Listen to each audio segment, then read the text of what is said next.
2015년 5월 16일, 그는 윈슈트를 입고 절벽에 서 있습니다. 그는 미소를 지으며 지금껏 가장 미친 스턴트를 준비합니다. 그 스턴트는 그의 이미지를 회복하고 인식을 바꿀 것입니다. 그는 바람이 부는 것을 느끼지만 그래도 뛰어내립니다. 이것은 딘 포터의 이야기입니다.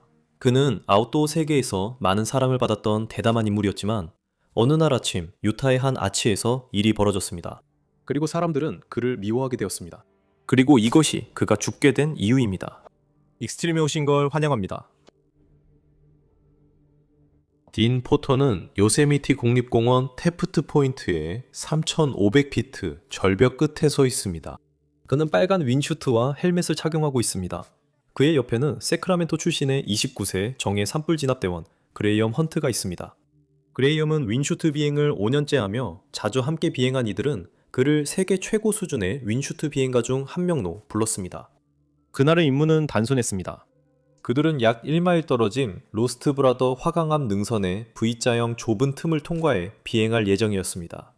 딘은 계획에 대비책도 마련했습니다. 접근하면서 그 틈을 깔끔하게 통과하지 못할 것 같으면 딘은 왼쪽으로 방향을 틀어 능선을 돌아서 비행할 계획이었습니다. 그 결정은 시속 100마일로 날아가며 바위벽이 빠르게 다가오는 상황에서 내려야 하는 것이었습니다.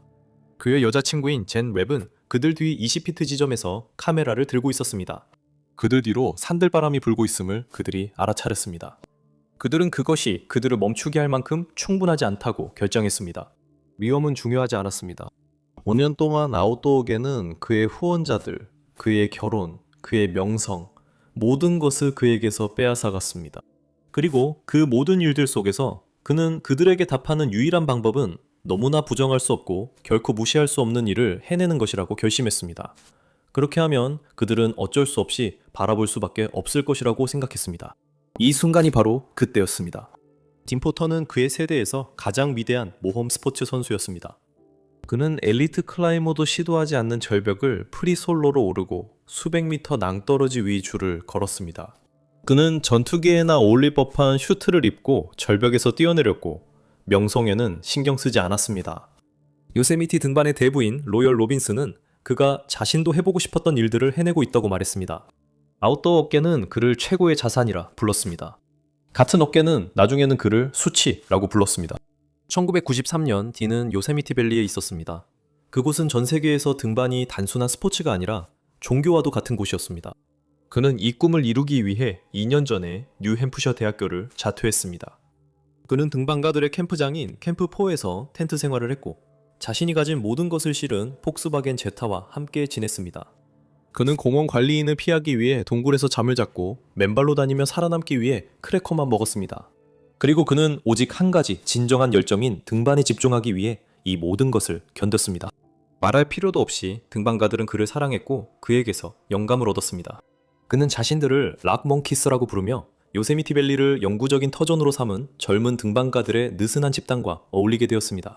그들은 텐트와 동굴에서 지내며 매일 등반했고 조용히 이 스포츠의 새로운 모습을 만들어가고 있었습니다. 그리고 딘은 그들의 리더였습니다. 그들은 세상이 상상 못한 일을 하고 있었습니다. 그 의미를 알기 위해선 먼저 90년대 등반 방식을 돌아봐야 합니다. 그 당시 대부분의 등반가들은 밧줄을 단순히 자신을 끌어올리는 데뿐만 아니라 안전망으로도 사용했습니다. 아래에 있는 동료가 밧줄을 관리합니다. 만약 떨어지면 밧줄이 당신을 잡아줍니다. 딘은 밧줄 없이 혼자 등반했습니다. 그뿐만 아니라 그는 빠른 속도로 혼자 오르는 등반가였습니다. 대부분의 프리솔로 등반가들은 바위 위에서 천천히 그리고 신중하게 움직입니다. 딘은 정반대로 했습니다. 그는 빠르게, 놀라울 정도로 빠르게 움직였습니다. 그의 철학은 벽에 머무는 시간이 적을수록 산이 자신을 죽일 수 있는 시간이 줄어든다는 것이었습니다. 그리고 이 등반 철학으로 그는 기록을 깼습니다. 1999년 딘은 미국에서 가장 유명한 벽 중 하나인 하프돔의 북서벽에 도전했습니다. 그곳은 계곡 바닥에서 곧게 솟아오른 거의 3,000피트에 달하는 순수 화강암 절벽입니다. 대부분의 등반가들은 이 벽을 오르기 위해 며칠이 걸리며 벽에 매달린 텐트에서 잠을 자고 장비를 끌어올리며 구간별로 조금씩 올라갑니다. 딘은 혼자서 빠르고 가볍게 거의 로프 없이 단 4시간 만에 그 일을 해냈습니다. 이 일은 등반계에 큰 충격을 주었습니다. 그 다음 해 딘은 또 다른 유명한 3,000피트 높이의 수직 화강암 벽인 엘 캐피탄에 도전했습니다. 대부분의 등반팀이 이 벽을 오르는데 3일에서 5일이 걸립니다. 정상에 오르는 것은 대부분의 엘리트 등반가들에게 평생의 업적으로 여겨집니다. 하프돔은 엘캐피탄에서 계곡 건너편 몇 마일 거리에 있습니다. 딘솔로는 이 두 곳을 연달아 23시간 만에 등반했는데 이는 세계 기록입니다. 그 후 그는 정말로 빠르게 등반하는데 몰두하기로 결심했습니다. 2001년 그는 엘캐피탄의 가장 유명하고 어려운 등반 루트에 도전하며 진지하게 임했을 때 얼마나 빨리 오를 수 있는지 확인하고자 했습니다. 그 루트는 노즈라고 불리며 1992년에 세워진 이 루트의 등반 속도 기록은 4시간 22분이었습니다. 딘과 그의 파트너는 9년 후 이 기록을 깨고 3시간 59분 만에 완주했습니다. 그리고 6주 후에 그들은 다시 돌아가서 자신들의 기록을 깨고 3시간 24분 만에 등반을 마쳤습니다. 그 해에 그는 아무도 진지하게 시도해 본 적 없는 아주 야심찬 목표를 세웠습니다. 그는 하프돔, 마운트 와킨스, 그리고 엘 캐피탄을 한 번에 도전했습니다. 그것은 요세미티에서 가장 큰 세계의 암벽이고 총 7010피트의 등반입니다. 딘은 하루 만에 세 곳 모두 등반했습니다. 그것은 요세미티 트리플 크라운으로 불리게 됐습니다. 그 전에도 그 후에도 아무도 그것을 해낸 적이 없습니다. 2000년대에 들어서 딘은 의심할 여지 없이 지구상에서 가장 압도적인 모험 스포츠 선수가 되었고 전 세계가 그것을 알고 있었습니다. 아웃도어 회사 파타고니아는 모험을 즐기는 엘리트 운동선수들과 함께하며 딘 포터를 상위 10명 고액 연봉 운동선수로 선정했습니다. 그는 파타고니아에서만 연간 약 5만 달러를 벌었고 블랙 다이아몬드의 후원도 받았습니다. 내셔널 지오그래픽도 그에게 지원금을 제공했습니다. 그는 또한 사랑에 빠졌습니다. 그녀의 이름은 스테프 데이비스였고 1994년에 그녀를 만났을 때는 알 수 없었지만 그녀는 이후 자신의 세대에서 가장 위대한 여성 등반가 중 한 명이 되었습니다. 그들은 2002년 유타주 모압 근처에서 결혼했습니다. 2006년이 되자 삶은 정말 훌륭했습니다. 그는 안정적인 직업과 행복한 결혼 생활, 아웃도어 업계에 존경도 받았습니다. 그는 자신의 인생이 곧 산산조각 날 것이라는 사실을 전혀 알지 못했습니다. 이 모든 것은 한 번의 등반 때문이었습니다. 2006년 5월 6일 오후 10시 45분 딘 포터와 그의 친구 브래드 린치는 완전한 어둠 속에서 유타 사막을 하이킹하고 있습니다. 헤드램프도 없이 주변엔 모래와 차가운 공기 그리고 자신들의 발소리뿐입니다. 그들은 사하마치 아래에서 멈춥니다. 딘은 밧줄을 풀어서 꼭대기 너머로 던집니다. 브래드는 친구가 올라가서 정상에 앵커를 설치하는 동안 반대쪽을 고정합니다. 두 사람은 어둠 속에서 함께 앉아 해가 뜨기를 기다립니다. 새벽 2시 30분쯤 포터는 아내 스태프에게 전화를 겁니다. 그녀는 펄만이라는 사진작가와 함께 차를 타고 그들을 만나러 갑니다. 해가 사막 위로 떠오를 무렵 모두가 그곳에 도착합니다.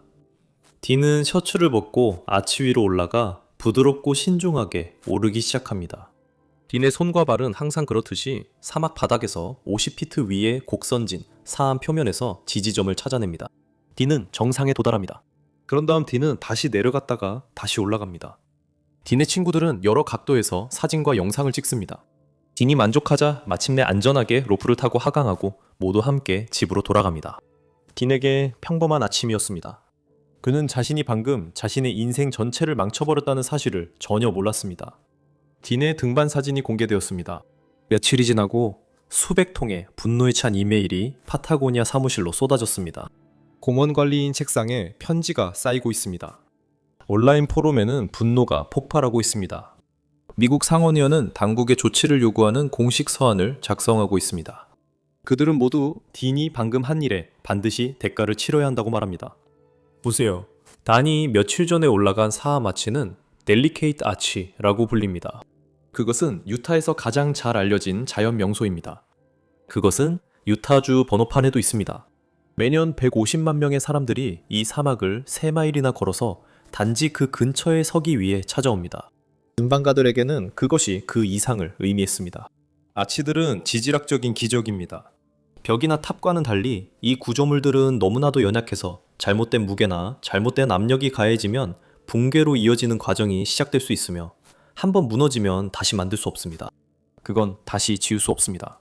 한번 사라지면 영원히 사라지는 것입니다. 수십 년 동안 등반 커뮤니티는 미국 전역의 토지 관리자들과 암묵적인 합의를 맺고 있었습니다. 아치 등반은 금지되어 있었습니다. 그 경계선이 존재했던 이유는 등반가들이 누군가 그 선을 넘는 날, 수년간 조용히 접근해왔던 연방 토지의 모든 암벽과 모든 루트가 위협받게 될 것임을 알고 있었기 때문입니다. 델리케이트 아치는 미국에서 가장 눈에 띄고 가장 사랑받으며 가장 보호받는 아치였고, 딘 포터는 방금 그 아치를 카메라 앞에서 등반한 것이었습니다. 액세스 펀드. 미국에서 가장 영향력 있는 등반 옹호단체는 공개 성명을 발표했습니다. 액세스 펀드는 델리케이트 아치 등반을 용인하지 않으며 당사자의 행동은 등반 커뮤니티를 대표하지 않습니다. 다시 말해, 딘 포터는 우리를 대표하지 않습니다. 그의 가까운 친구조차 우린 그걸 등반하면 안 된다는 건 알았다고 말했습니다. 정말 토할 것 같아요. 이 모든 상황에서 딘은 혼란스러웠습니다. 물론 그는 암묵적인 규칙을 알고 있었지만 그의 생각에는 그 규칙을 어긴 적이 없었습니다. 그는 아무것도 훼손하지 않았고 당시 아치스 국립공원의 규정은 애매해서 델리케이트 아치에 오르는 것이 엄밀히 말해 불법은 아니었습니다. 정말로 그것을 오르지 말아야 할 법적이나 도덕적인 이유가 전혀 없었습니다. 그는 심지어 사람들이 밖으로 나가 모든 감각으로 야생을 경험하도록 영감을 줄 것이라고 생각했습니다. 하지만 그는 완전히 틀렸습니다. 등반 이틀 후 국립공원 관리청은 공식적으로 규정을 다시 작성했습니다. 등반에 관한 내용이었습니다. 그날 아침 이전까지 규정은 모호했고 등반가들은 수년 동안 조용히 공원의 일부 지역에 접근해 왔습니다. 딘의 등반이 모든 것을 바꿔놓았습니다. 새로운 규정은 공원 내 모든 이름이 붙은 아치와 모든 자연다리에서 연중 등반을 금지했습니다. 예외도 항소도 없었습니다. 등반가들이 수년 동안 노려왔던 루트들이 한순간에 사라졌습니다. 한 남자가 정부의 행동할 구실을 정확히 제공했기 때문이죠. 딘은 사과하려고 했습니다. 그는 논란을 예상하지 못했고 접근 권한이 제한된 것에 진심으로 유감을 표한다는 성명을 발표했습니다. 하지만 소용없었습니다.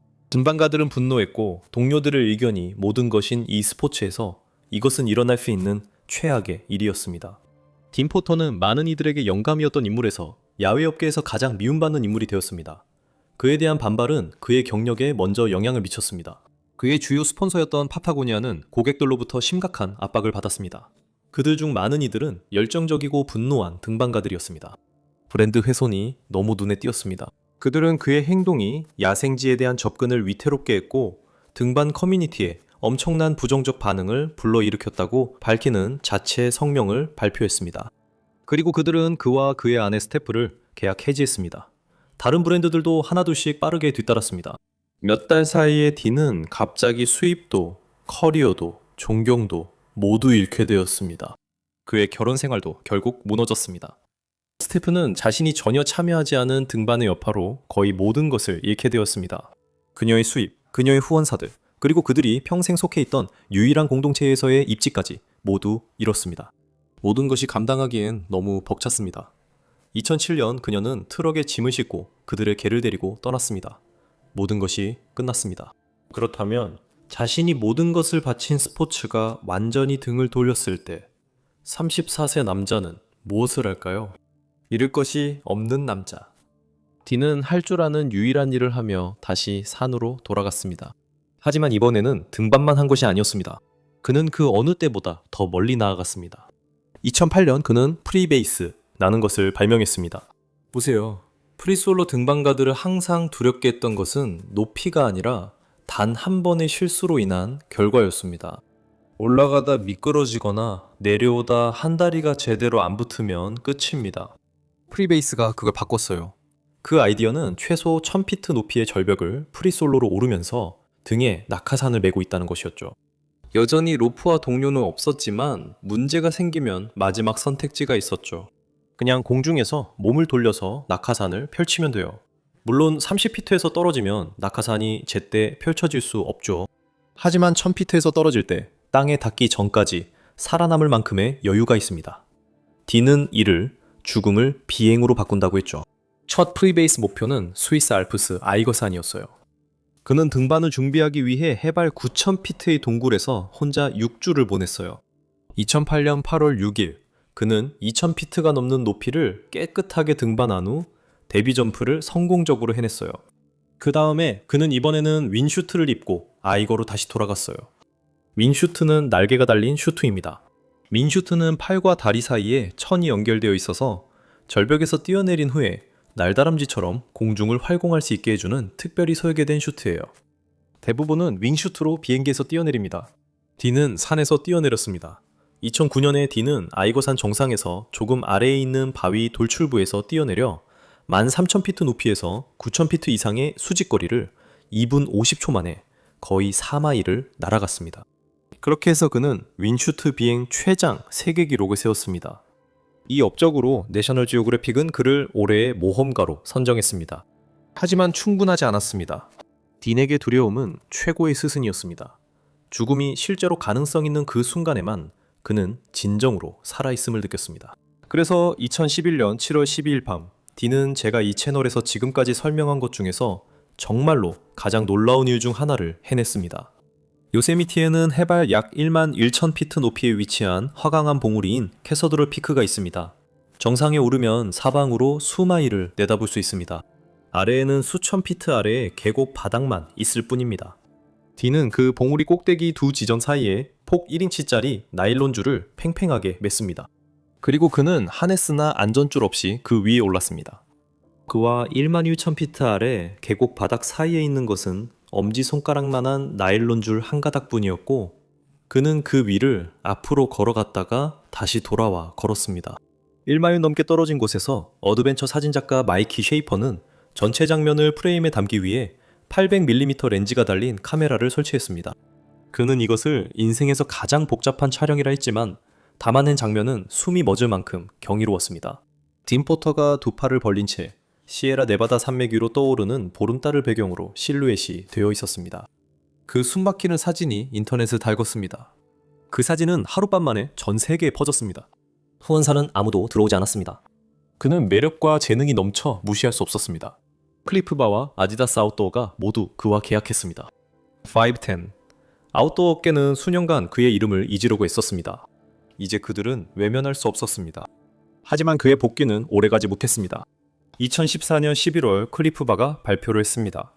그들은 5선수와 동시 계약 해지를 발표했습니다. 딘 포터, 알렉스 아놀드, 스텝 데이비스, 시더 라이트, 티미 오닐. 그들은 프리솔로, 베이스 점핑, 하이라이닝 등 위험한 활동을 중심으로 한 그런 선수들을 더 이상 후원하기 부담스럽다고 밝혔습니다. 그것은 큰 감정적 충격이었습니다. 델리케이트 하치 사건 8년이 지났지만 아웃도어 업계는 여전히 그를 실망시키는 새로운 방법을 찾고 있었습니다. 하지만 그 해에 일어난 일 중 그게 가장 나쁜 일은 아니었습니다. 그보다 4달 전인 2014년 3월 13일, 딘의 가장 가까운 친구인 션 리어리는 혼자서 유타주 자이언 국립공원으로 차를 몰고 갔습니다. 리어리는 세계 최고의 윙슈트 파일럿 중 한 명이었습니다. 그날 그는 웨스트 템플이라는 지형에서 점프했습니다. 그의 윙슈트가 내려가는 도중 능선을 스치면서 그는 치명적으로 추락했습니다. 딘 자신이 시신을 수습했습니다. 그래서 그는 몇 달 사이에 가장 친한 친구와 가장 큰 후원자를 모두 잃었습니다. 그를 버티게 해주던 두 가지였습니다. 하지만 딘은 여전히 요세미티에서 꿈을 이어갔고 계속 점프하고 계속 날아다녔습니다. 그가 또 무엇을 할 수 있었겠습니까? 이 모든 것은 2015년 요세미티 밸리의 그 순간으로 그를 이끌었습니다. 그가 테프트 포인트에서 뛰어내리기 전에 이런 생각을 했을까요? 오후 7시 25분 그들은 뛰어내렸습니다. 빠른 슈트를 입은 그레이엄이 앞서 나갔습니다. 이제는 절벽 끝에서 저녁 햇빛을 가르며 로스트 브라더를 향해 다가가는 그들을 지켜봤습니다. 그리고 그들은 시야에서 사라졌습니다. 잠깐 안내 말씀드릴게요. 매달 패트리온에서 어디에서도 볼 수 없는 독점 영상을 올리고 있습니다. 설명란에 링크가 있습니다. 그레이엄은 딘보다 빨랐습니다. 그는 왼쪽으로 갔다가 오른쪽, 다시 왼쪽으로 움직였습니다. 그리고 마지막 순간에 강하게 오른쪽으로 급선회하여 바로 그 틈새로 들어갔습니다. 그는 먼저 나무에 부딪혔고 그 다음에는 틈새의 오른쪽 벽에 부딪힌 뒤 땅으로 굴러 떨어졌습니다. 딘은 몇 초 뒤에 있었습니다. 그는 틈새를 통과했지만 틈새 반대편의 바위 지형은 매우 험난했습니다. 바위벽, 가파른 경사, 실수할 틈이 없었습니다. 그는 등반 중 촬영하려고 헬멧 뒤에 아이폰을 고정했습니다. 그것이 그의 마지막 목격자였다. 아이폰이 마지막으로 찍은 프레임엔 렌즈 아래 30, 60cm의 땅이 보입니다. 그리고 그게 전부였습니다. 딘은 협곡 벽면에 세게 부딪힌 뒤 수백 피트 아래 지면으로 떨어졌습니다. 그는 충돌과 동시에 즉사했습니다. 그는 43살이었습니다. 야는 절벽 끝에 서서 아래에서 낙하산이 펴지는 소리를 기다리고 있었습니다. 그 소리는 끝내 들리지 않았습니다. 딘은 평소처럼 안부 문자를 보내지 않았습니다. 그녀는 필사적으로 도움을 요청했고 다음 날 아침 캘리포니아 주 경찰 헬리콥터가 도착했습니다. 얀을 안내자로 삼아 조종사들은 몇 분 만에 협곡에서 두 구의 시신을 발견했습니다. 2명의 레인저가 현장에 내려졌고 정오까지 사망을 확인했습니다. 그레이엄은 노치 근처에서, 딘은 수백 피트 더 안쪽에서 발견됐습니다. 낙하산이 아예 안 펴져졌습니다. 조사관들은 두 슈트를 모두 조사했지만 어느 쪽에서도 장비 고장은 발견되지 않았습니다. 공식 조사에서는 우유부단함, 산만함, 그리고 오산이 가능한 원인으로 지목되었습니다. 딘 포터와 그레이엄 헌트 외엔 그 22초 동안 실제로 무슨 일이 있었는지 아는 이는 없습니다.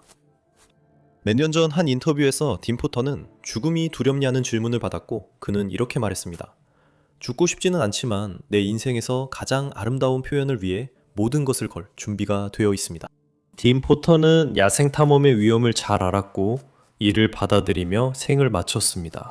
다음 등반가는 일부러 지구상에서 가장 위험한 야생지대를 선택했습니다. 그는 그 사실을 알면서도 결국 그곳을 택했습니다. 그는 세계에서 가장 위험한 산에서 추락했고 그곳에 3일 동안 묻혀 있었습니다. 다음은 제가 이 채널에서 이야기한 것 중 가장 기상천외하고 미친 이야기입니다.